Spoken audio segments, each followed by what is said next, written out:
This episode is made possible by our generous patrons. Welcome to the Inktofilm podcast, where we read the book and then see the movie. I'm James. And I'm Luke. And this week, we discuss Neil Gaiman's 2019 miniseries, Good Omens.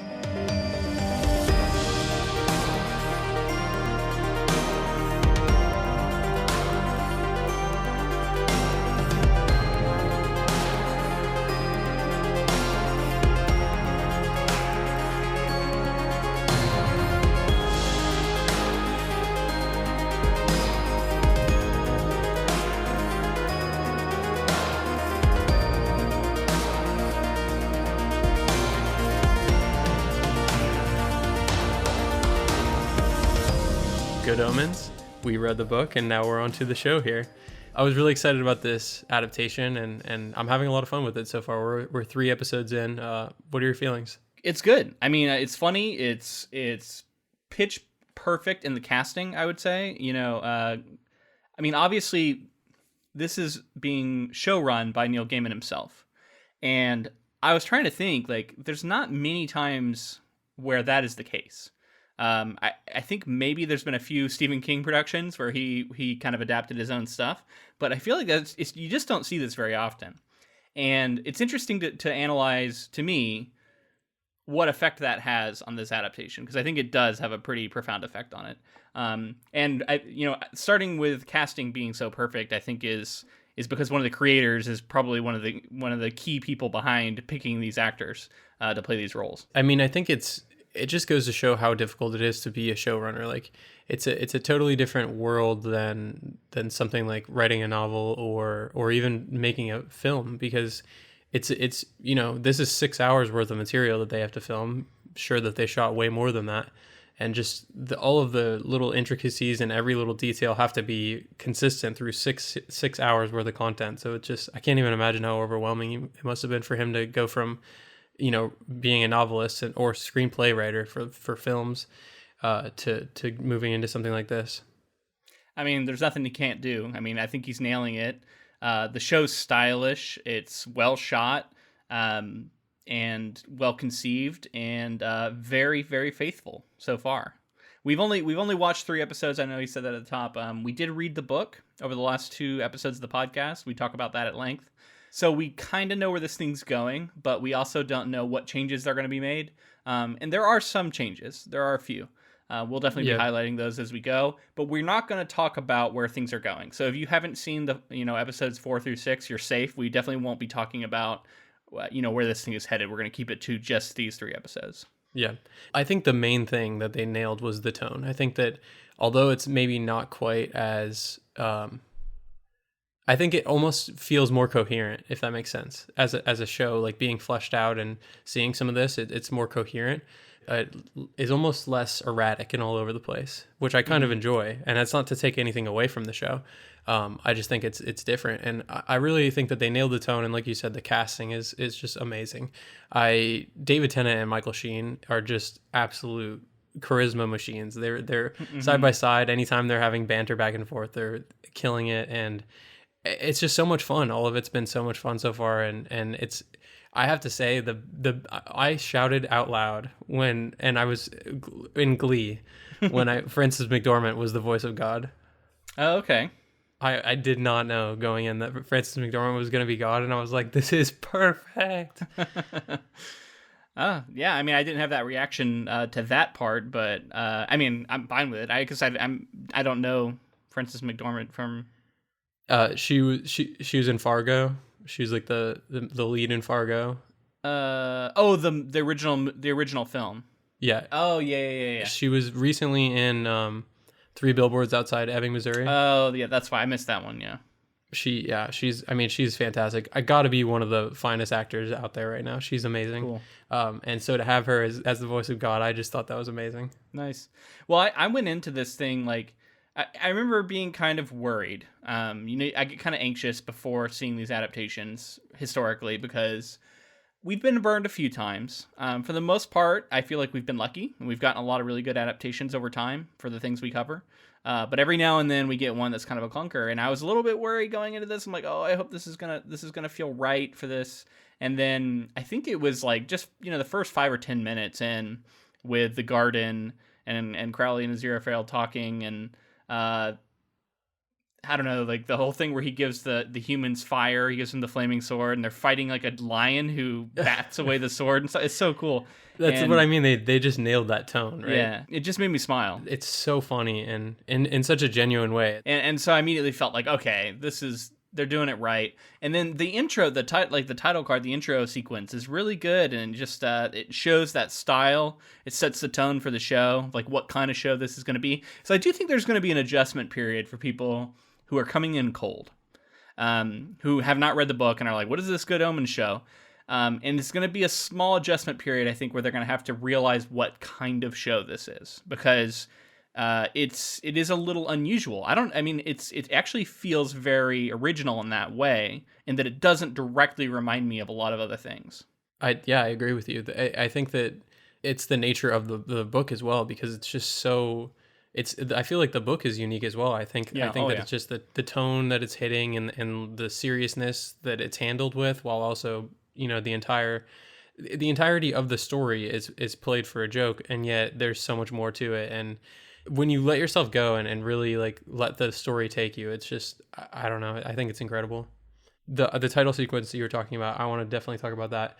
Amazing. I was so happy. It was so cool, so creative.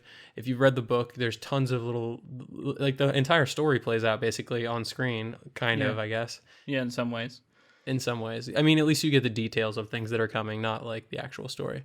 And it's very like Terry Gilliam-esque, like that sort of like Monty Python, old school British humor. And I thought I was like, that is so perfect for the tone of this, because it's very like Monty Python. That's like, I'm sure that Neil Gaiman's a fan.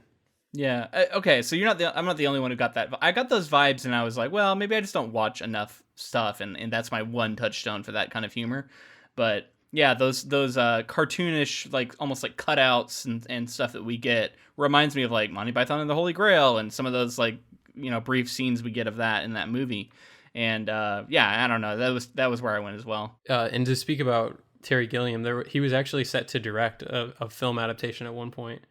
Have you heard of this? I heard that, but I didn't do much research into it. Like, how far along did it get? I think that there was funding for it. Like, they were moving forward with it. So this is he tried to adapt it several times over 10 years before admitting defeat, apparently. He came closest in January of 2002 when he had Robin Williams on board to play Aziraphale, and Johnny Depp was signed on for the part of Crowley. Oh, interesting. 2002 was still in the height of Depp's, before his big decline, I feel like we've seen over the last 10 years. This is Pirates of the Caribbean. Pre-Pirates. Oh, okay. Yeah. I thought that was right around Pirates. I guess, I guess that would have been. I think it was like that. 03 or so. I think 03 would have been. So, yeah, I mean, it's like Johnny Depp was like hitting his stride, I would say. Right. And you could definitely see him for the role of Crowley back then. I mean, at least I could. I can see it. Both of those castings to me, and I'm a fan of Robin Williams as well. But honestly, what we got, I think, is better. I think that's more pitch perfect for the characters from the book. I agree. I think that this is Hollywood casting, right? Like Robin Williams and Johnny Depp. Like you're getting a big budget, crazy movie if those two are on board. And like I love Robin Williams, so I mean, I would have liked to have seen that as well. And Terry Gilliam is just an absolute mad genius mastermind. Yeah, he's awesome in every way. So I would have liked to have seen some sort of, I don't know, adaptation. It would have been so we talked a little bit earlier about the erratic nature of this, and even in the show, I was realizing that reading the book, I think, equipped me to be introduced to a ton of characters. But I remember like the first episode, they introduced us to like 30 characters, it feels like, rapid fire, right? And then episode 2, they just pile more on. And I think it's really episode 3 where it finally kind of slows down a little bit with the introduction of new characters. And I remember that was kind of a thing in the book too. But I do wonder if we hadn't read the book, would that be more disorienting for us? Or would we be okay with it because that's just kind of how this show is. That's the style, right? But I could see that being a big problem if you're trying to adapt it into a film, right? Like you're going to be cutting tons of characters. So there's no way you're going to introduce 30 characters. It's just you're not gonna have time. So just to finish this up here, basically he had funding. I think he had somewhere around $50 million from investors, and he just needed a studio and maybe a little bit more money. And I guess his confidence in the project was shattered when he found himself in like a post 9/11 pre Pirates of the Caribbean Hollywood, where every studio and producer he met told him the same thing, which was nobody wants to see Johnny Depp movies. Oh man, that's crazy, and that's right before Pirates. Right. How wrong Hollywood can be sometimes. Well, it's like, I mean, but at the end of the day, like, no, they would say we're the cycle has come back around, and I don't really think there's a ton of, people aren't really expecting to see Johnny Depp in movies right now, and No. who knows if that ebb and flow will come back again eventually. Well, let's distance ourselves from Johnny Depp because he's not attached to this project, and I'm happy with what we got. And so I think ultimately I can be glad that it led to this, right? And it's obviously that kind of hindsight thing where you can look back and say, oh, it all worked out in the end, so it's all good. I'm sure it was harrowing. I'm sure it was frustrating and all of that, especially for Neil Gaiman and Terry Pratchett. But I am happy we got what we got. I've been enjoying it. I think this is perfect casting that we got here. Michael Sheen and David Tennant are just amazing in their roles. I did want to talk about kind of a feeling I got from this, which I hadn't felt in a long time. So I don't know that I can really even put it into words, but I just wanted to say it because I felt this is how I felt when I was watching the show. Try to put it into words. After the intro sequence, after we get the birth of the Earth and the age that it was, basically the entire monologue in the beginning. When we meet the characters. They do like a montage of all this stuff, yeah. So we meet the characters with the Garden of Eden, and then everything goes on and on and on. And then we see them in like modern day. I got this feeling that I haven't felt since the first time I saw a Harry Potter movie, because as an American audience member, I'm so used to seeing American films and American TV shows.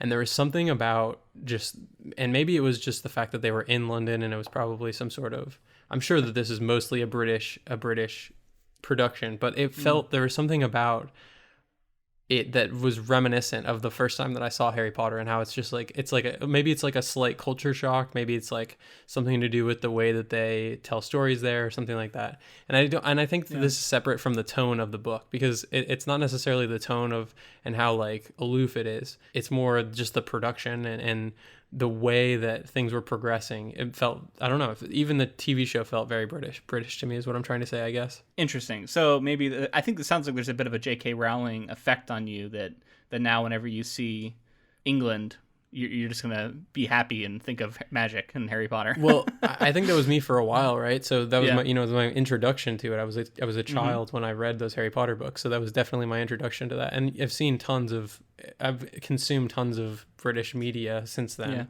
and I feel like there's different tones and styles, and like I just, for some reason, it's like reminiscent. Maybe it's more of just the them. Something to do with like the younger kids and the way that they handle it just felt like Harry Potter and the Sorcerer's Stone or Chamber of Secrets to me. Like something about it felt like 2 projects we've covered, by the way. Yeah, so maybe it's something in there that kind of felt familiar, yet I don't know. It was I like I said, I can't really put it into words. Well, it's lighthearted, so I can see some tone overlap maybe. But yeah, man, I get that. So before we get into our actual thoughts on the first episode, I just want to mention we have launched a YouTube channel. And this week we released our Howl's Moving Castle episodes, which are our back catalog of episodes. We put them up on YouTube, so if you haven't checked those out, that'd be a great way to experience them for the first time.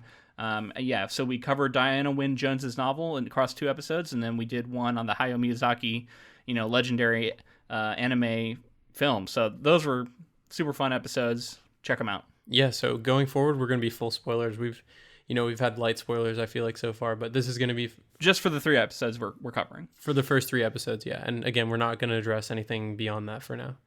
So the first episode is called In the Beginning. Aziraphale, an angel, and Crowley, a demon, have grown fond of earthly life and have formed an alliance to complete various blessings and temptations whenever the other may require them. Crowley is ordered to deliver the infant Antichrist to a hospital overseen by a group of satanic nuns. The nuns inadvertently place the child with the wrong family.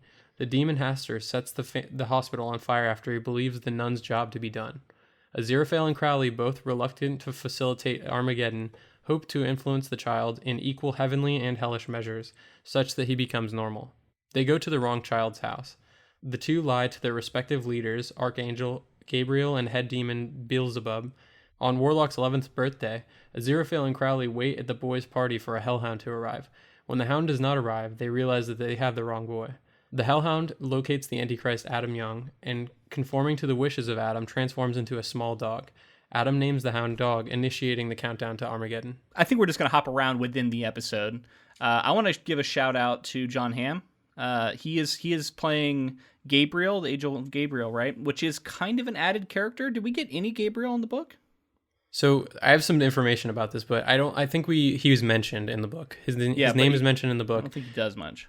No, I don't think so either. So this is some pretty cool Gaiman and Jon Hamm stuff. So basically, what Gaiman has said is a lot of the trappings and the idea of what propelled Book 2 into existence wound up integral to what I did in Good Omens, the TV series. So kind of some of the ideas that him and Terry Pratchett have thought up for any sequel going forward have been blended into this series here, which I thought was really cool. That is cool. So in the first book, he added, we never see hell and we never see heaven.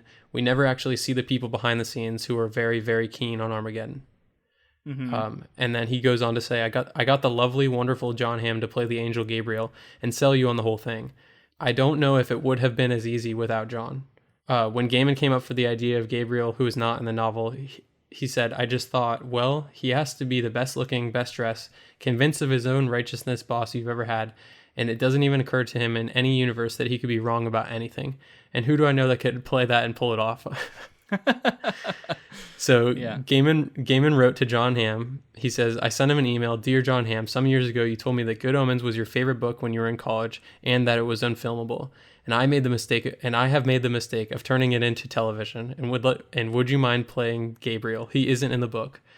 Gaiman received a simple response. The actor wrote back, yes, and signed the email Hamm, Ham, in capital letters, which is how Jon Hamm signs everything. So he just said, yes, Ham. That's awesome. I had heard that a lot of the cast, if not all of the cast, were big Neil Gaiman fans and fans of the novel. And that's always cool too, right? Like because it's like I think they put a certain loving care into their performances when they're fans of the source material. I have to imagine that's how you get someone like Nick Offerman to come in and just play like a fairly throwaway character. Like, I mean, he's the father of Warlock, who doesn't end up being the actual Antichrist who he's supposed to be. I feel like we're gonna end up seeing him again because in the credits he's wearing like a monk robe looking thing. Oh yeah, I'm sure we'll see him again, and I'm sure he's done a couple things, but like ultimately, when we're talking screen time, it's this a guy bit part, has a tiny percentage of the screen time. And yeah. It's Nick Offerman, like he's especially for TV, he's used to being pretty big. And I think you get someone like that to come in because he's just excited about the project and wants to be attached to it. And if that's the role he gets, that's the role he gets. Yeah, and which he was really funny, and it was it's such a new age thing to think that he would be so into his job and not care about being there for the birth, and it's so funny. Well, and I didn't want to take anything away from his performance. I thought it was good. I thought he was funny. I thought him being on essentially FaceTime with his wife and their interaction was funny. And then, of course, the president being a dick in the background. I wonder if that's any sort of comment on our modern state of affairs. I don't know. Yeah, it was good, and I enjoyed it. And I also think it helped to have one father not present and be on a screen, because I think what actually went down at the order and at the with the chattering nuns was clearer to me seeing it on screen than reading it personally. Yeah, I felt the same way, and I think there were like small adjustments that Gaiman made in order to make it more believable, like sending the other father out and saying like you have to get out of here and he has to stay outside, and then having the doctor who is Crowley delivering the Antichrist. I think that's what happened in the book, though. Actually, he was sent to the wrong room by the father. Yeah, I think the father was standing outside when Crowley first walked up, and they had almost the exact same interaction where he said, where are we? And he says, oh, we're in room 3 or whatever. And because he thinks that he's the doctor, and Crowley thinks that he's part of that he's in on it, but he's not. I'm pretty sure that that whole interaction happened in the book, actually. For some reason, I remembered it being different. I thought that he just walked in and handed the baby to Mary Loquacious, and then she took the baby to the wrong place. But I don't know. Well, he does, and he does that. He still does that, but it's a little different. Yeah. I mean, it's funny because it's talking about things that we misremember or forget. I don't know if maybe I just didn't think about it as like clearly or not, but I I didn't realize that Aziraphale gave humanity the flaming sword in like a Prometheus type way. I don't know. I think that was added. I think that was added it did for the show. happen, but I think they didn't. Maybe they just didn't like lampshade it like they did in the show. Like it was very clear that that's what happened. But I remember there was talk about him misplacing the sword and all this stuff, and maybe it was more like accidentally the humans got it and used it, and that was supposed to be the implication. Whereas here it was like he gave it to them very deliberately. Well, it was definitely a choice in the show this time to say like Aziraphale made a choice that was potentially not the angelic choice by giving these humans, you know what I mean? Like I think that was not whether he did give it to them or not in the book. It was never addressed that he in some way potentially made a decision that was not seen as like angelic. Which I want to shoot back to the Garden of Eden, just because I really thought that was and you talked about how the show looks. It looks great. It looks so cinematic, and having the lush jungle of Eden in the desert, I thought was such a great. Like I'd never thought of any sort of Garden of Eden situation where it was in the desert. Like, those big walls. The escape with the flaming sword with the lion we've talked about is so funny to me. It was the funniest thing, and they're having that conversation up on the wall, Crowley and Aziraphale. And that's kind of where Crowley's like, this is weird. Maybe I made the decision that was supposed to be made and you made the wrong decision. And then the rain came in and then Aziraphale like puts his wing out and shades Crowley from it. All of it was really solid character building. It's the start of a legendary bromance, I think, that we get here.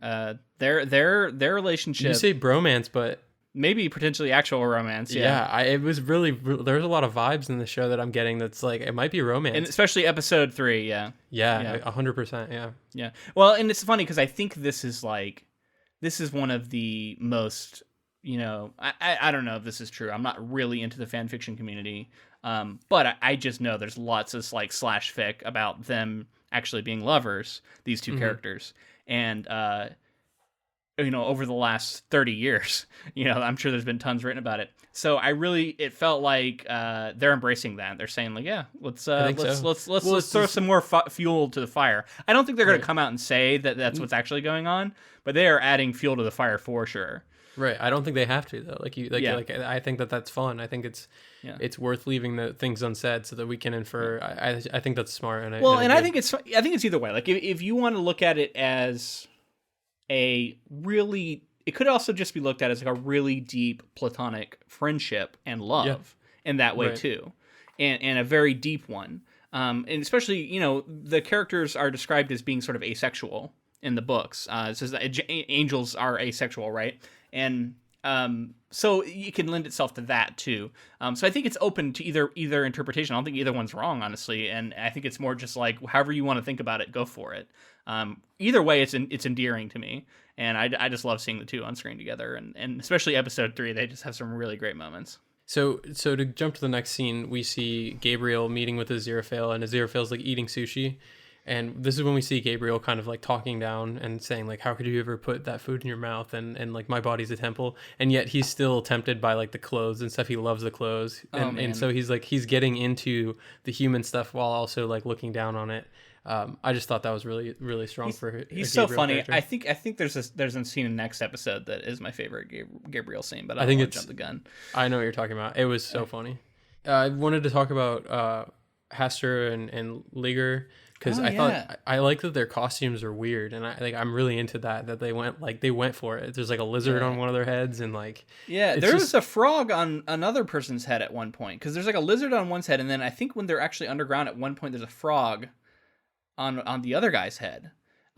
It's really weird. I don't know what's going on with it. I don't know if we'll ever get an explanation of it. But it's funny. It's funny, but also kind of like dark and scary in a cool way. I don't know. It's interesting for sure. A lot of the costuming really works for me in the show, and the way that they use colors. Obviously the angels are going to be a lot more light colors and the demons darker, but they did some interesting stuff with like the styles of clothing, and especially when they jump around to the different time periods, which was also a lot of fun. Let's get to the actual switcheroo situation. They did like a card trick, right? And the Frances McDormand doing the narration is so much fun to me. I find it to be a great way. We've talked about this with a lot of our coverage. Narration is such a great way to bring the prose specifically from the book right into the show. And I think it's so much fun to hear Frances McDormand reading stuff straight from the book, and and explaining things in a more clear way, like this card trick, I felt was really, really easy representation of what went on. And I feel like audiences can follow that. I think it worked in this project for sure. I do think there are times where you got to be careful with, sort of voiceover narration. But in a project like this and a show like this, I think it works perfectly. Oh, and early on we get David Tennant going into this telephone box, although it's red and not blue. I wanted to ask you, do you think that's the Doctor Who I do. nod? All right, Okay. you tipped the bucket now. now we got to talk about all this. Okay, because I haven't watched any Tennant Doctor Who. Well, you should. I haven't. Well, because I actually, and this is gonna out me in a way that people aren't gonna like, but I haven't ever been able to get into Doctor Who. I mean, it's again, like I was just talking about British, the way that like it's like a culture shocking thing, and like it's very campy, very sci-fi. There's tons of people who can't get into it, and I don't fault anybody for that. But I do say, like, if you want something fun and whimsical, check out Doctor Who. It's just, I mean, it's a fun time, and it's very like, it's like, it's so old now that it has such an amazing legacy, and it's still going strong. We may have talked about this on a different episode. I'm not sure, but I've never known like where to start, because people always have different recommendations about where to start the thing. And then I think I have to be in a certain kind of mood where I'm signed up for that sort of like lighthearted campiness that we get. I mean, we can talk about it off air, but I mean, for me, like if I was going to tell somebody, I started with the Ninth Doctor. When the show came back, I started it with Eccleston, and that's the Ninth Doctor. So if that's when it restarted, and I felt like that was the best jumping on point. Granted, those aren't the easiest episodes to watch. I would say probably the easiest thing to jump onto now for like a modern viewer would probably be 11 with Matt Smith. But okay. I mean, I think Tennant, it's a lot of endearing, great writing. They really had a handle on the show at that time, and it's waxed and waned, but I think it's still going strong, and it's still fun to watch. Well, I'm excited for the new Doctor that was announced. We're probably gonna have to cut all of this. A full season has come out since she's been the Doctor. And it's out? I didn't know that. Yeah. Okay. Yeah. So, all right, you brought up Doctor Who, so I got to talk about a couple of things. There's some clear Doctor Who references in the show. When Mr. Young rolls up with his car to the nunnery, his license plate says Sidrat, which spelled backwards is TARDIS. So I mean, I think this was probably the most clear reference that was made was when he called Crowley Doctor as he came up, and Crowley kind of looked at the camera and was like, "Oh, Doctor." Yeah, he's like, because obviously that went over my head because I wasn't thinking about it as prominently, but yeah. Right, sense. So it's like very clearly a nod to like, oh, he's a doctor, he was a doctor, or something about doctors. So yeah, and that was like an easy one there. But there's a lot more Easter eggs. We can talk about them as we go, maybe a little more. But interestingly enough, the guy who directed all the episodes, Douglas McKinnon, also worked on Sherlock, which is another big BBC show, and that show has a lot of references in this show as well, which we can talk about as we go. Which I felt was pretty fun. One of the prominent ones, which I don't know if you realized or not, is that Benedict Cumberbatch is the voice of Satan. No, wait. So is that who comes through the radio? When do we hear Satan? Okay, through the radio? I think that's through Benedict the radio. Cumberbatch? Yeah. I did not know that. Yep. So that's got amazing. Benedict Cumberbatch. And so this guy who directed all of these episodes directed a lot of episodes on the Sherlock show. So there's a lot of overlap from people who were in Doctor Who and then people who were in Sherlock and who also worked on this with Neil Gaiman. Neil Gaiman also wrote an episode of Doctor Who in which Michael Sheen was a voice actor on the episode. Oh, cool. And the one I noticed was we got Mycroft in episode 3, which was cool because I think he's great in that show. So I mean, the obvious one, but I noticed that. Yeah, that was really cool. And like to jump to that, the guy who plays Mycroft is Mark Gatiss, and Mark Gatiss is the co-creator of Sherlock. So the guy who plays Sherlock Holmes' brother in the show is also the co-creator of that show. Right. Yeah. A lot of BBC like ecosystem going on in this show. So this, for whatever reason, this made me think about Tennant's performance of Crowley, and I just want to highlight a couple things. I'm glad that he wears sunglasses a lot, because while I like the contacts, sometimes it can be hard to sort of connect with a scene because those eyes are so weird, like they're so unusual. And so it's good that I think he has the sunglasses on pretty frequently. I've liked the way they've handled that throughout. And I think the sunglasses are a cool fashion piece there too. I think we're going to see a lot of people wearing those sunglasses from the show. And I think I was noticing a lot of very extreme close-ups in his eyes, and it was like I think it was supposed to be uncomfortable. I was also feeling like they were, whenever they would shoot Aziraphale and some of the angels and stuff, it would be very, well lit, like very brightly lit as well. Just normal comfortable shots, and then sometimes when they're shooting the demons, they get very close and like make you feel uncomfortable. I was noticing some of that stuff. Yeah, and then he has this way of swaying when he walks that I imagine is supposed to be, well, also kind of reminiscent of like a Mick Jagger like rock star type walk, but also I think reminiscent of him being a snake, right? And being sort of slithery and I think that all works really well, and I like that he brought that to the performance. So we get the scene where they're drinking together and kind of talking about the apocalypse and everything that's going to go on and how they're going to lose their way of life that they currently have.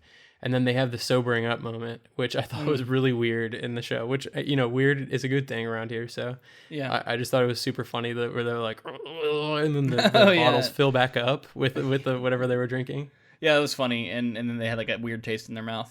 Oh, I'm so glad that they were able to clear or purchase or whatever they had to do the rights to get the Queen songs, because that's such a perfect thing from the book, and they were like, we're gonna have it, and I was glad to hear it. I'm sure Queen just like signed off on it. It was like, I'm sure they're fans of the book. I'm sure they're like, here. When there's money to be had, though, I suspect somebody got money for this, but. I mean, I just mean like, you don't, just because somebody's offering you money doesn't mean you have to sign off on it. So clearly they were okay with it being signed off. They were okay doing it. I agree. We get the scene where Aziraphale and Crowley dress up to go teach young Warlock who they think is the Antichrist, which I just thought was hilarious. So good. David Tennant in drag was really something else. he was killing it, really killing it, so and the voice he was affecting was just all really good, and he seemed like he was really getting into it. Yeah, seemed like he was enjoying it, right? Man, this whole book and show by extension is just so mad. Like there's so much happens and so many wild scenes, and I'm so glad that we're able to get a version that feels right. And this does. Because while they do slow down, while they do introduce some other things, it never slows down so much that it doesn't feel like the same thing, Like it still feels like the book to me, which is cool. I've so far everything we've seen I've been really happy with, and they've made some changes, and honestly a lot of those changes I've really, really enjoyed. Yeah. And I agree, like it's I think it's keeping a good pace for me. I think it's always a good kind of barometer if you read the book. And you kind of like, I think that's mostly what it is I think people might approach the show having not read the book and not understand the tone or the pace, won't necessarily get as much out of it. But I think if you've read the book, you will definitely appreciate the show. I'd be curious to read some reactions from people who didn't read the book and what they thought of the show, just as it is. And if you're one of those listeners right now and you would like to write in and let us know what you're thinking of it, if you haven't read the book, I am curious about that. Like, how does the pace strike you? How's the number of characters? Does it feel too erratic, or were you able to buy in on it? I'm genuinely curious about that. The last couple scenes here, there's the Aziraphale wanting to do magic at the birthday party when the Hellhound is supposed to show up, which is just so great. And Crowley's like questioning why he would want to do fake magic when he can do real magic, and it's just so funny, and it makes Aziraphale more endearing and such a funny, interesting character. I love it. Love the fake, the rabbit that's clearly in the box, and he has like a dead pigeon in his sleeve that he resurrects later. So he's performing these miracles, which this is one of these sort of shows you can't really stop and think about things too much, because occasionally it'll introduce plot holes. So you got to be careful. Because there's a few times in like later episodes where he's in danger, and I'm like, are you really in danger right now though with the powers I know you have? But it's fine. It's like I feel like it's not a big deal. Yeah. Yeah, he's picking and choosing like when he performs miracles. I think that it matters less in a show like this because it's just exactly. Yeah. It's not about that. You're right. Yeah, it's just like have fun. Don't worry about it. To kind of cap off this episode here, I just think that the chemistry between Michael Sheen and David Tennant, and just like the banter that they have, we see it constantly. They're always having conversations, and it's always funny. Like I really, there hasn't been anything that's fallen flat for me. I'm really enjoying the first episode. Yeah, I did too. Well, we also get the introduction to Hellhound. We should talk about them a little bit. giant at first. I love the setup of like, oh, he's the biggest, nastiest one we've got, and they're all terrified of him. And then he's this giant Great Dane with these massive teeth, and then he turns into just the cutest little dog. And I got to give him, commend them on casting the dog perfectly too, because I think it's the perfect little Hellhound dog. I love him. I love dogs. So good. Yeah, and yeah, we kind of just meet them. We haven't really met them a lot. I guess here and there we have, but yeah, seeing them and the Hellhound go over to Adam and just seeing how he's kind of manipulating reality already is pretty fun. So episode 2 is called The Book. A postman is given the task of summoning the 4 horsemen of the apocalypse. Anathema Device, the descendant of a burned witch Agnes Nutter, arrives in England. Meanwhile, Newton Pulsiver meets Shadwell, a modern-day witchfinder who invites him to join his crusade. He also meets Madame Tracy, a harlot, medium, and landlord of Shadwell. Aziraphale and Crowley go to the nunnery to figure out what went wrong in the switch. However, all the records have been destroyed because Crowley's fellow demons burned the nunnery. Adam and his friends later meet and befriend Anathema, who lives nearby. Aziraphale and Crowley have a run-in with Anathema and accidentally take her book. Aziraphale reads the book at his bookshop and notices the accuracy of her prophecies. This was a fun episode. This contains my favorite Gabriel scene. I think it's early on here when he shows up in the bookstore and starts loudly proclaiming that he wants to see the collection of pornography. in the back room in privacy or whatever. Yeah, I'm going to see the pornography, and then he like winks and like nudges the other angel, and then they get back there and it's like, oh, humans are so easy to fool, and Aziraphale just going, all the humans were like reacting and like looking at him like, well, Aziraphale's like, oh yeah, you fooled him for sure. It was so awesome. good. That was an amazing scene. So he throws down a giant book, and we got a close-up of the title, and it was Mrs. Beaton's Book of Household Management was the title of it. I don't know why we got that close-up. That's got to be referencing something. I guarantee that it's like a British book that got like a big laugh. I'm sure that it's like some proper like manners book or some sort of like proper etiquette book or something like that. And he was like, the fact that he called it pornography was probably a joke. Okay, yeah, because it went over my head. I'm not familiar with what that is. If anybody knows and would like to share it with us, definitely write in. That'd be cool. inktofilm@gmail.com. Yeah. So we also got the scene with War, right? Yeah. I was about to say the same thing. We got to meet War. What did you think of her in that opening scene? I think it worked as well as the scene in the book. I felt like it really got the point across. I wonder, there's a lot of this in this show that I wonder what it would be like coming in without the context of the book. Like, do you walk away really understanding? I think you do. I think it does work, but there's just a couple times that I was thinking as if I hadn't read the book. Do you think that it's clear that she's influencing all those people to like start fighting in the first place? Like, about the signature, like who's signing first? Maybe. It's funny because we created this show because I feel like at least one of the reasons why I would listen to people talking about an adaptation and they'd never read the book before, and I'd always get frustrated. And like they would always like screw things up that were clear in the book or that just not have that perspective, and I wanted to have something that had the perspective. But now we're like sitting here wondering what people think of it who didn't read the book. Well, that's the thing is like you're not always going to get everybody doing both, right? Yeah, absolutely.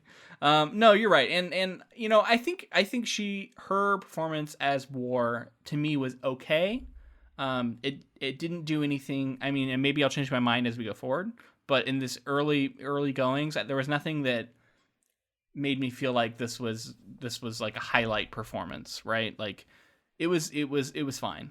It was about as far as I would go with it. Yeah, I would agree with that. I don't know. She wasn't. I mean, it was like not like she had a ton to do, but no, I thought it was fine. And I'll be following that as we go. I think one of the things is when she gets the sword and the way she sort of talks about it and is excited about it.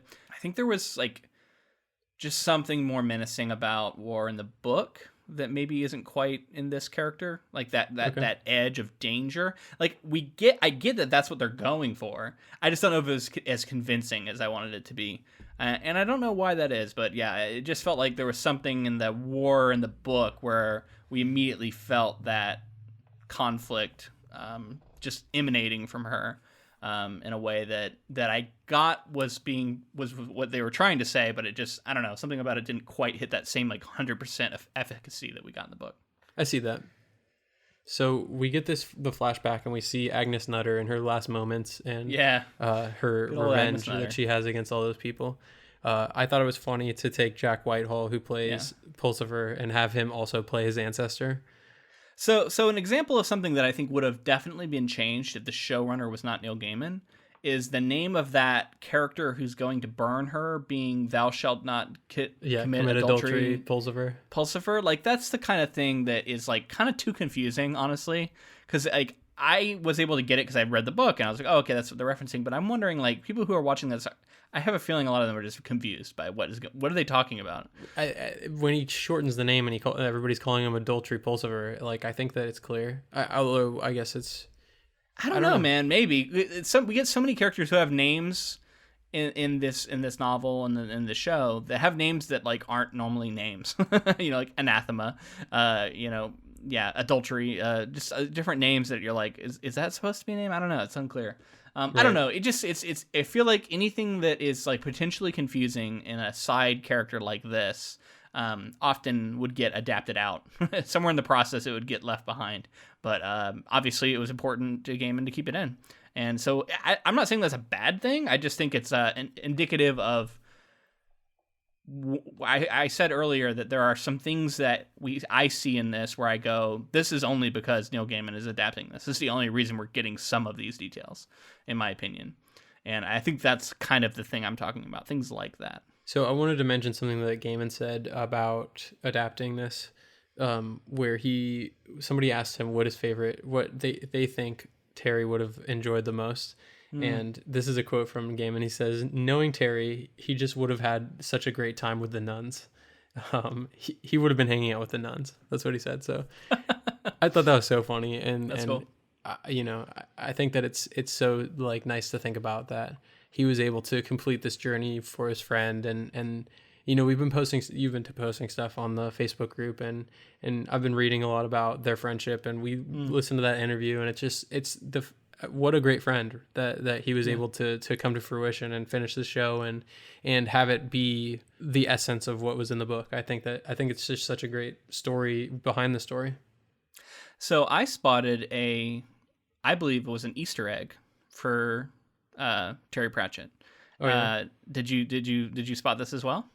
I didn't spot it, but I read something later. So tell me what we saw. Well, I assume that's what they're referring to. Maybe there's another one I missed, but the one I saw was I paused it at one point where I think it's Newton, or maybe it's Aziraphale. Somebody's looking at a newspaper and they have like a thing circled. I think it's about the Witchfinder, so I think it is Newt.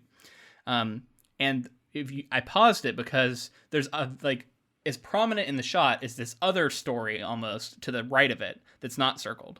And so I paused it and I read the story. The story is about Uncle Terry who lost his hat and scarf. And it's about like, please return it to him if you find them. It's a black hat and a scarf, and like, this has like a description of it. And it's kind of like part of it's off camera, but you can read most of it. And I was like, to me, like he has this very like well known for his hat and his scarf. And right. It's Uncle Terry, obviously. So I thought that was a nod to him. It has I to assume be. So. Yeah, it has to be. The other thing that I read was if apparently like in Aziraphale's bookstore or something like that, you can see some of Pratchett's books. Oh, okay, cool. Oh, so that wasn't the one you read about? No, it wasn't. And then another one was that you can I guess at some point you can actually see Terry's hat and scarf somewhere. Okay. And I don't know if we've gotten to that episode yet or not, but just everybody keep an eye out for the hat and scarf. Yeah, we'll do that. What did you think of Anathema? They to me they're leaning really heavily into the witch thing because like they gave her like Harry Potter glasses. It's the only way I can think about those glasses she's wearing. Her hair's done in such a way that it's very reminiscent of like a witch's hat. It's it's good. It's very like on the nose, but I think in a show like this it works. But yeah, what'd you think? I mean, I've really liked her so far. I think that she's got the perfect touch of being this sort of aloof, interesting, weird character, and also being very, very intelligent and endearing. Like I like how she interacts with them. And I guess it is in this episode actually where she like walks up and they're all like torturing with the tire swing. Yeah, you know what I'm talking about. And she's like, you guys are a trip basically. And she's like, but I gotta go. I'll see you later or whatever. Yeah. I just think it's cool that she's like moving and like her traveling. And they're like, what are you here for? And she's like, I'm coming to do this and stop the apocalypse. And they're like, what? And she's like, yeah, vacation. Some of these characters feel like they're made for cosplay, and that's the feel I was getting from her her look when she's at the cottage. I'm like, this is going to be a character that's going to be cosplayed, right? I think, you know, that's not necessarily a bad thing. You know, that's being fully aware of like what's going to happen with your show. right. But I think that's what you like. I think that having something unique and having something memorable about a character is a good thing in terms of telling a story and people's memory and things like that, as well as just making it identifiable if somebody was going to cosplay. So I think smart all around. I liked seeing the prophecy of the apple you can't eat with like something about Steve Jobs. I couldn't remember exactly. Oh, what yeah. Basically the prophecy about investing in an Apple, and that's how her Anathema's family got rich. That was cool. Speaking of the prophecies, there's one point where Aziraphale is reading the book, and we get a bunch of the prophecies popping up on screen, and I stopped and read a bunch of them. And it's a lot of stuff from the book. And a lot of it's like talking about the four horsemen coming, the Leviathan rising. But then there's one part that was something about like I didn't write it down exactly, but something about playing with fire. And I'm not sure if that was I couldn't remember that from the book. That was one that felt different to me. I'm not sure what that's referencing, but it was interesting. And so we get the interaction with them where they're talking about the ice cream and they're all eating all the food and talking about how there's like so many different flavors. And I felt like it was like very lighthearted and youthful. And I think it really works for their scenes, the way that they're setting up, because it's so pure and it's like your childhood, right? Yeah. And I think they're doing a great job with conveying that. Well, what about Michael McKean as Shadwell? I wasn't sure who he was playing, but that's who he ended up being. He's putting on quite an accent for this role. He is, yeah. I think my favorite part about him so far has been his introduction, where he's like out there with a sign, like basically like the end is nigh type thing, where you would see those kinds of people out there, and he's like, I'm a witch hunter, we gotta form the army, and then Pulsifer goes up and he like forces him to buy him coffee, and he takes like 9 sugars and all that, and it's fun. He's like clearly a manic, crazy character. Oh, what about Pulsifer? I should talk about him. We also and it's funny because like we even get the scene of him early on having all of, which I guess is important, but like early on having him, shut down the power grid and then him go and go start working at his job, which I did like that those characters that were at his office are then the characters who were doing the team building exercise later on. I didn't even realize that. Yeah, a couple of them were I'm pretty certain were the same people. Nice. That were there. So that was cool. I like him so far. I feel like we've gotten so little of him. I think that I can't really come down anywhere. In general, I think Jack Whitehall's, I think I've liked him in everything I've seen him in. He's pretty funny. There's a lot of like British comedies.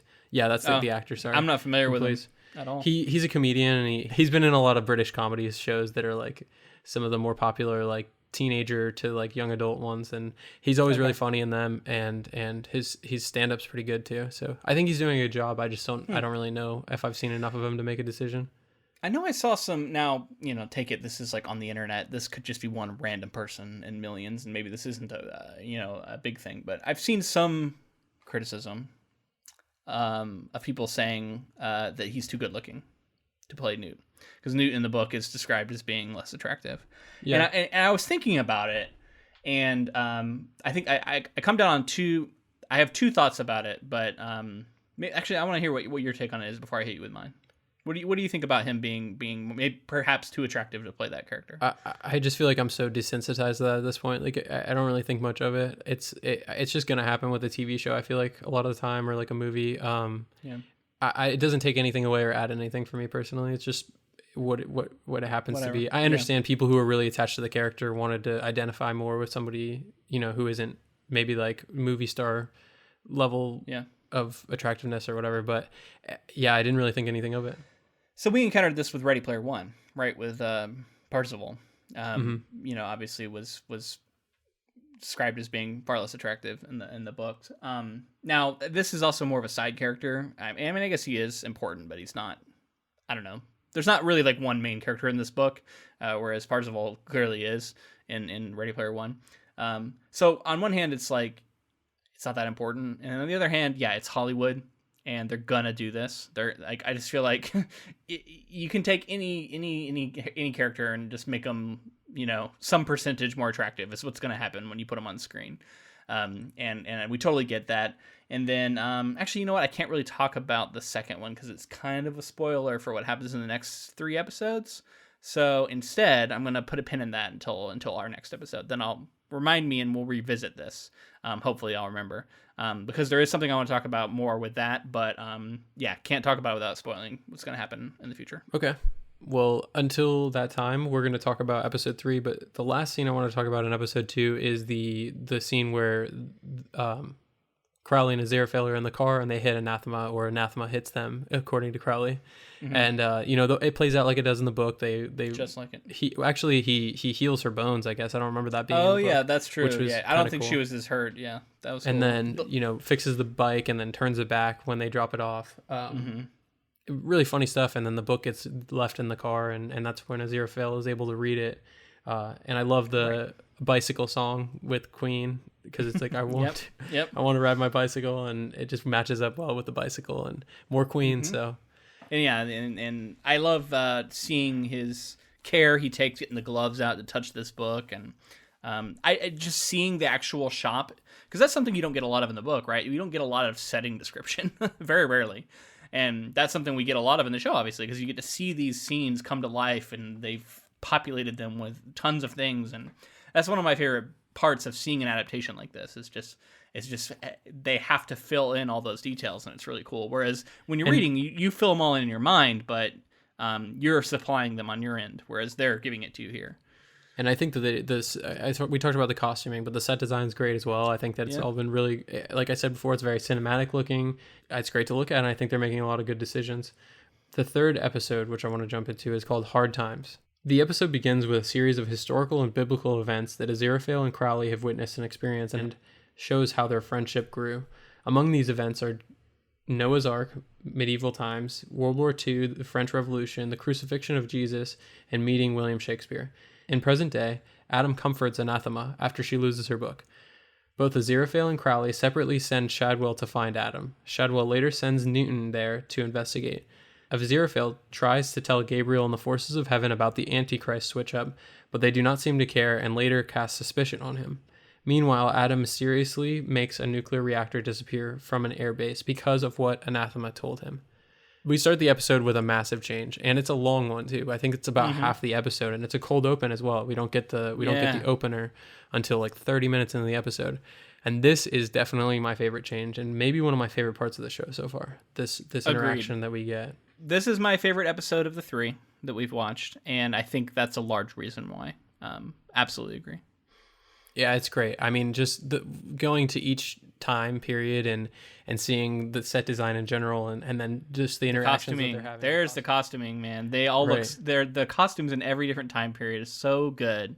Just love it, man. But even like starting with something like I think it starts with Noah's Ark. Noah's Ark, yeah. Yeah, it's so funny. The unicorn runs away, and Crowley's like, "You're up. It's too late. It's gone." Well, in the point they're making about gods, not the necessarily great history of always doing the right thing, right? Like Crowley's like he's gonna murder all the little children. You see Aziraphale's doubt saying like, yeah, even the little children, but he's gonna make a rainbow. Yeah. It's like that's pretty fucked up, and you can see why maybe Aziraphale has a little bit of doubt about the ineffable plan, and we can see how like Crowley is able to I don't know, get in there and start to over many years start to kind of pull Aziraphale away from just towing company line. Yeah, and like I said, it's not most of this isn't in the book, and seeing like the crucifixion when they were there, and talking about how like he's like, what was his crime? What did he do? And he just basically was saying, be good to one another, and he's like, oh, that'll do it, and just that'll do it. Yeah, it's just so good, perfect. God damn, man, it's really good. I forgot to mention this in our book coverage, but yeah, they don't mention Jesus at all in the book. I don't think ever mentioned at all. And so it felt kind of like a weird omission to me. And then I remember thinking like, well, it's probably just too hot to touch. And they just don't want to mess with it because that's how you're going to get a lot of people upset. I like to see that this show went there, right? Because I have a feeling this is going to upset some people, right? And we get kind of a really dark crucifixion scene, right? Like it's pretty brutal, right? And they're just standing there watching it, and it's I'm glad they did it though. Yeah, I'm happy they went there. I think it was effective, and like I think it adds that depth. Like as much as this is a comedy, I think that they do a good job of adding some great questions and making people think about more than just kind of everyday life. Well, and I should also mention they don't ever say Son of God. He's just somebody getting crucified for saying something. So they don't say he's not, So I think the show is sort of doesn't come down either way about whether or not Jesus actually is the Son of God, but they still talk about it. So I think it was well done, and I think it was well handled. Then we get what, Shakespeare after that? The next one is the Knights. Yeah, the Knights Black are Knight really and the good. White Knight. Yeah. That's strong Monty Python vibes, man. Exactly. That's what I was gonna say. Very Monty Python. The other one that we get, and I don't know if these are in order as much anymore, but I think the next one is the French Revolution one, right? Or no, we get Rome. We get Rome before we even get medieval times, actually. Rome is like a brief thing about him just wanting oysters, right? Or recommending so that's almost just like a moment in their friendship. Mm-hmm. He's recommending he try oysters. Yeah. I just like to see them over time becoming softer and softer towards one another. This is really cool, man. Like seeing the evolution of their relationship was really good.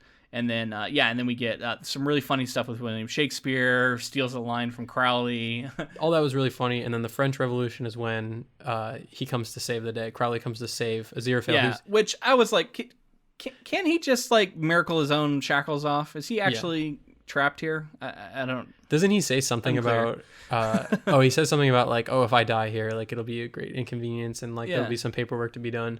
You would think he'd just miracle his way out, but I mean, it made for a pretty interesting scene where he comes and saves them, and that's what's important. Oh, speaking of how you can't really overanalyze this show, there was a part early on where Aziraphale says during the flood stuff with the Noah's Ark.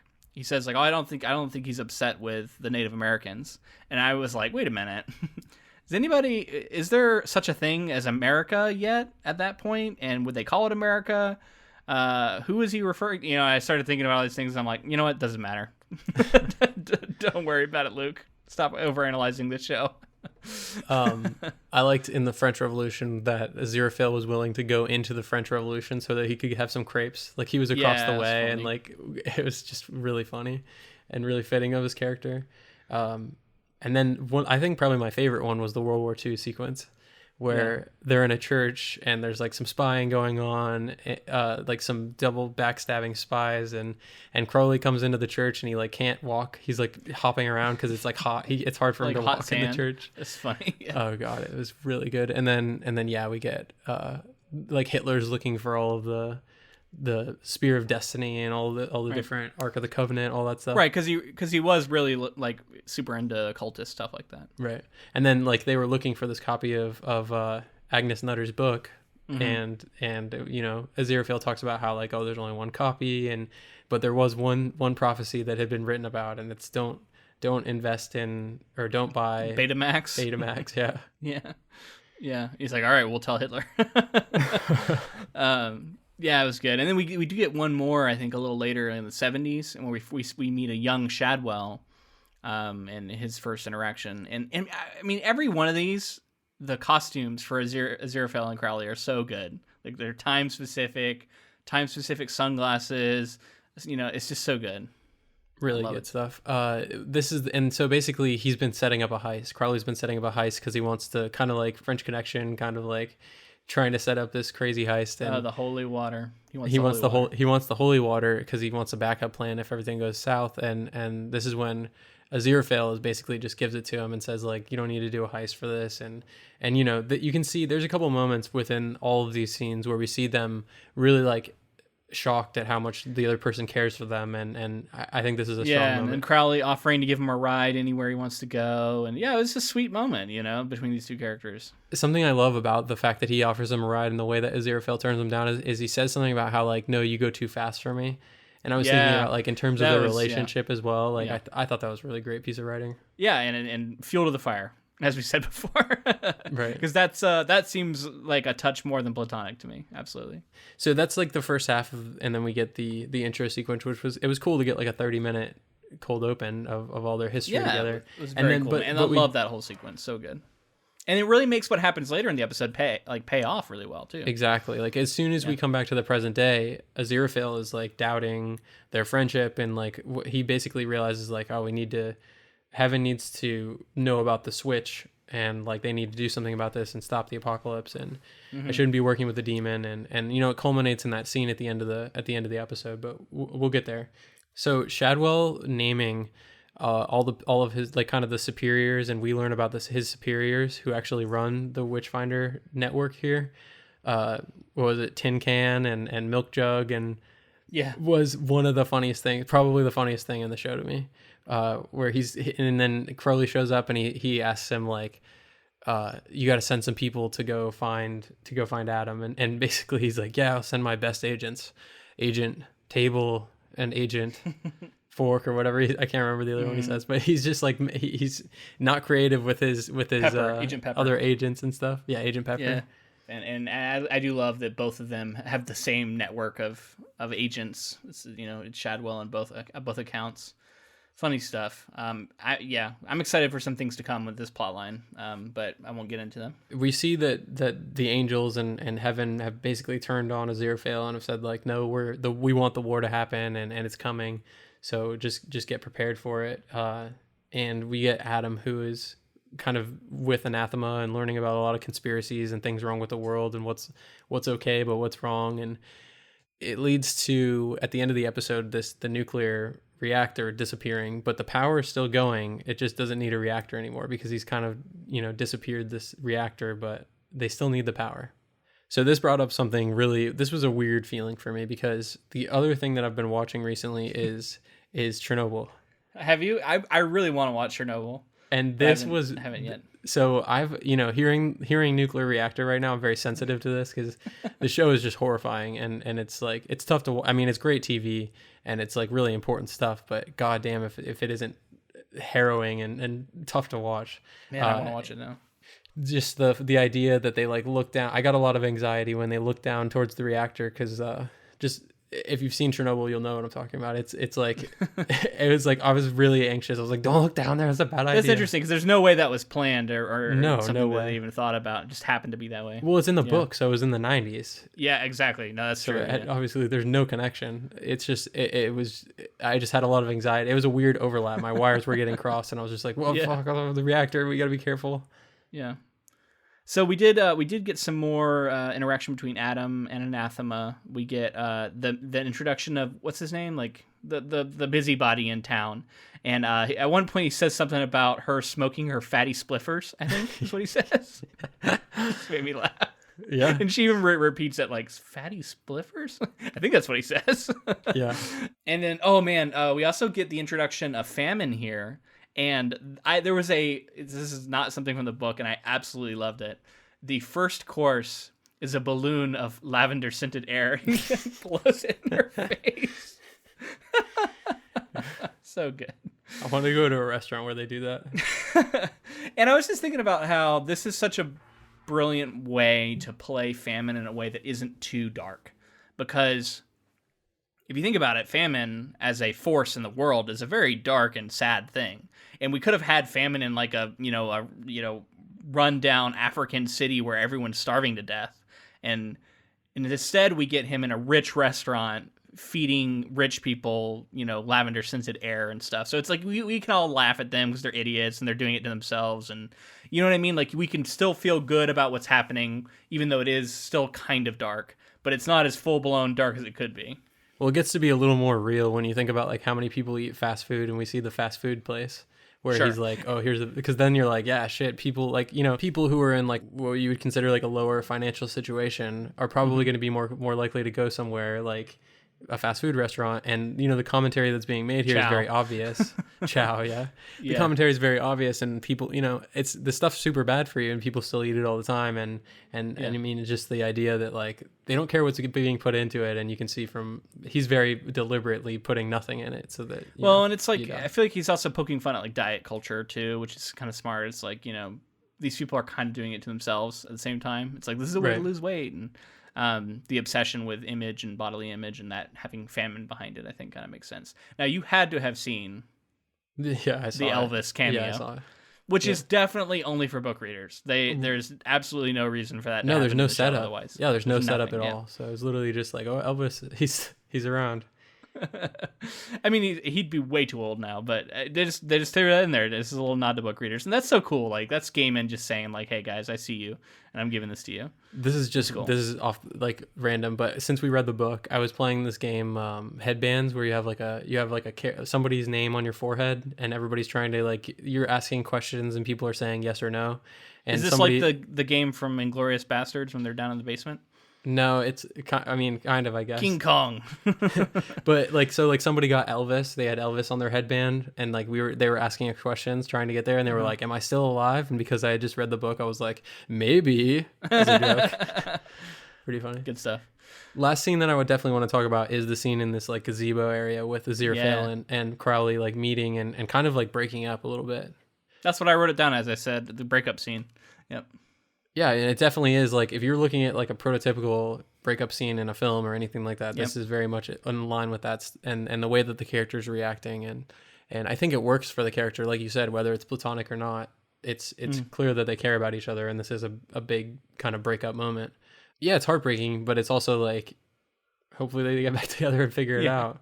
But everything that's set up at the beginning of the episode is really, I think, really is what makes this come down really strong. Yeah, so this made me think about Martin, George R. R. Martin, often has this. I think it's a Faulkner quote, perhaps. I might be misremembering it, but he likes to say it when he talks about the battle of good and evil.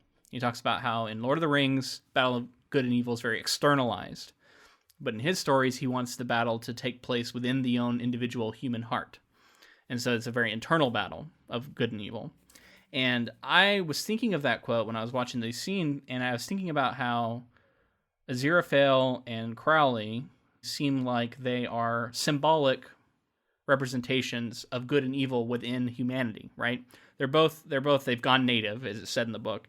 They're both given into their human natures, and their sort of love with each other, their interaction with each other, but then also they're kind of like at odds with each other, battling. To me, that's all very reminiscent, or you can extrapolate out from that like an extended metaphor about that same struggle that Martin, I think, is referencing, right? Like the individual human heart, good and evil, except for this is writ large and all of humanity's sort of conscience, and the interaction between good and evil in a way that isn't biblical, but is more personal. And so, yeah, I don't know. I like that. And I like that to me, like, it can be this sort of extended metaphor in that way, and that it can lend some weight to their relationship in a way that I honestly had just started thinking of that I really like. I don't know, what do you think of that?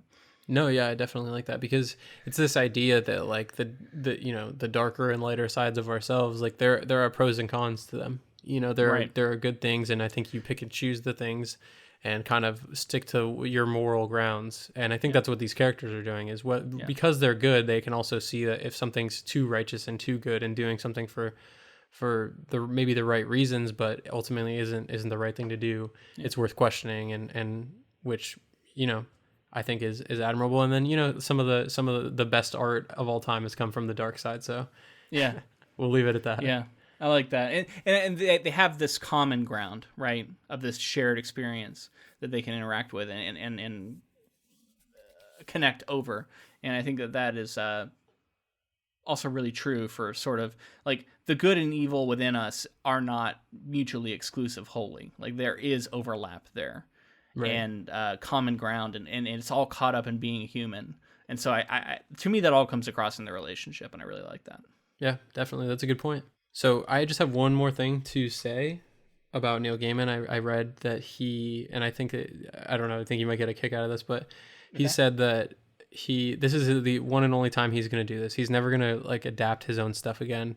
Really? He says that he really thinks that he prefers being a novelist and doesn't really love the being a showrunner. Wow. He said stuff about how he's like, you wake up at 5 a.m. and there's a car waiting for you at 5:30, and you go somewhere really cold and it's probably raining, and it's just like, he's basically just saying like it could be pretty miserable, and you're constantly making decisions one after another. You're putting out fires, and it seems like he prefers being able to take his time and Yeah, write just- a novel on his own and relax. Yeah, long hand and a leather bound journal, as we heard on the Tim Ferriss interview that he did. Yeah, I mean, the guy's a classic writer, so that totally makes sense that he. But I mean, I big props to him for doing it and taking this on. Clearly, it's an important project for him. He talks about it a lot in that interview. His relationship with Terry and how he knew that this had to be done right, and the idea that it was like he didn't really. It seems like he didn't really trust somebody else to do it. Like he's like, I got to do this thing myself to make sure it's done right. And so far, I think he's nailing it, and I'm really enjoying it. I'm looking forward to these next 3 episodes for sure. Yeah, I can't wait to watch the next 3. It was really tough. I know I say this a lot on the show, but it was really tough to not watch the next 3 episodes, especially with people texting me and calling me and talking to me about trying to talk to me about the show. I was so like, many guys, people binged this thing over the weekend, obviously, and watched all of it. I hope that there is a percentage of people like me who, because I tend to actually draw things out a little bit. I'm somebody who likes to, like if I get a sleeve of Oreos, I'll like have a few per day until they're gone instead of just like gorging on them. And that's how I am with a lot of TV. Like even if I have all the episodes, I won't necessarily watch them all back to back to back. Maybe I'll do 2 here and there, but I tend to spread it out a little bit more. I like to do that. And so I did not binge. I did not want to binge the whole season over the weekend. Like I wanted it to last a little longer than that. It kind of depends on the material for me. In this case, I definitely would have watched more, especially because I watched this like I think Friday, so I watched it pretty early on, and it's been a couple of days since. So I've definitely had the time to watch more, but I couldn't. I feel like in general, it depends. I think more dramatic things and things that take a lot of your concentration, I tend to kind of, even if I get them all in one go, I tend to kind of try to space them out. But there are things that I'll just binge right through. Like I'm sure that when like Stranger Things, the next season comes out, I'll just knock that out. And see, that's one that I will probably draw out longer, because that's the kind of show where I like to stop and sort of like savor it and like reflect on something I've just seen for a little while before I immediately leap into the next episode. But yeah, I don't know. We're getting off in the weeds now. I think it's time to end this thing. We will be back next week for episodes 4 through 6 and our final thoughts on the show and on this project as we put a bow on it. We hope you join us for that. So this week we wanted to thank one of our patrons, Jamie D. We wanted to thank you for helping support this podcast and helping us to continue on.